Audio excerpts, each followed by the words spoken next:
Room 209. A woman in a coma. No brain activity, no response, nothing.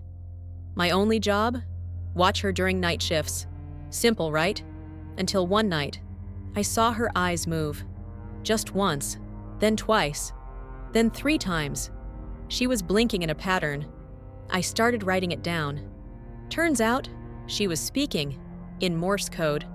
And when I decoded the message, my blood ran cold.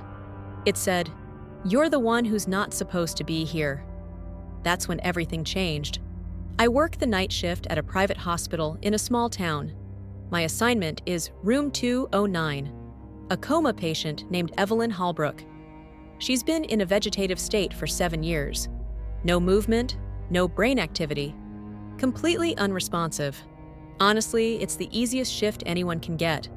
I just have to monitor her vitals and record anything unusual, which, until last week, had been absolutely nothing. Last Tuesday night started like any other. The halls were quiet, lights dimmed, and I had a coffee in one hand and my logbook in the other. Room 209 always gave me chills, but I chalked that up to the fluorescent flickering and that smell. The cold, metallic hospital smell that clings to your clothes.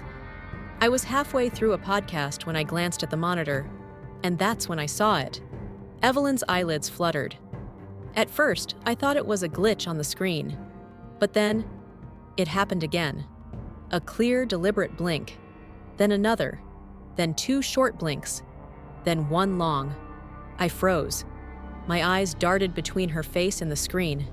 It wasn't random, it was a pattern. A chill ran down my spine. I grabbed my phone and Googled the Morse code chart. Then I started writing down the blinks. Long, short, short, long. The first word, HELP. I felt dizzy, nauseous. My ears started ringing. I stared at her face. Her eyes were closed again. No movement. I checked the vitals. Everything was the same. Flat brainwaves, still in a coma. I didn't know what to do. Tell someone? They'd laugh, say I was sleep-deprived, so I kept it to myself. But I came back the next night. Same shift, same patient. And this time, I came prepared. I set up a notebook, positioned my chair closer to the bed. Around 2:43 a.m., it started again. Blink, blink, blink. This time, it was a full sentence. I decoded it slowly. "He knows you're watching." My hands started shaking. "Who is he?" I stepped out of the room to breathe, pacing in the hallway like a lunatic. When I came back, I swear the bed looked different. The patient, Evelyn, her body had slightly shifted. Not much. Just enough to make me question whether I was imagining it. I went over to her, checked her pupils with a light. Nothing. Dead stare. But when I turned to leave, I heard the heart monitor spike. Beep, beep, beep, faster than normal.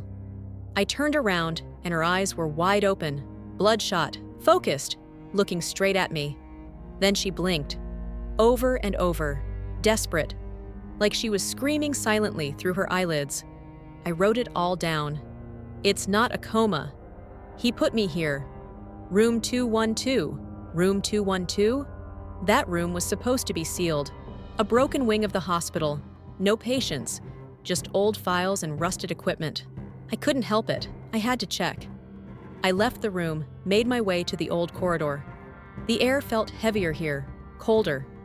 Dust filled the air, and every step echoed like thunder. I reached room 212. The door was locked, but there were fresh scratch marks near the handle. Then, behind me, footsteps, slow, heavy. I turned around. No one. Back in 209, Evelyn was silent again. The blinks had stopped. The next day, I did some digging. I found out something terrifying. 7 years ago, Evelyn Hallbrook wasn't found unconscious in her apartment. She was a neurologist, here at this very hospital. She worked in room 212 until she suddenly collapsed and ended up in a coma. And the doctor who found her still works night shifts at this hospital. When I saw his photo, my stomach dropped. It was my supervisor, the man who assigned me to room 209. I confronted him. He smiled, not surprised. All he said was, "You weren't supposed to read the message." That night, room 209 was empty. Bed stripped, records gone. Like Evelyn never existed. But I still remember the final message she blinked before they took her away. "Wake up, please." I didn't know what that meant until I woke up, in a hospital bed, machines around me, my own name on the patient file. A nurse walked in, looked surprised. "You've been in a coma for a week. Thought we lost you."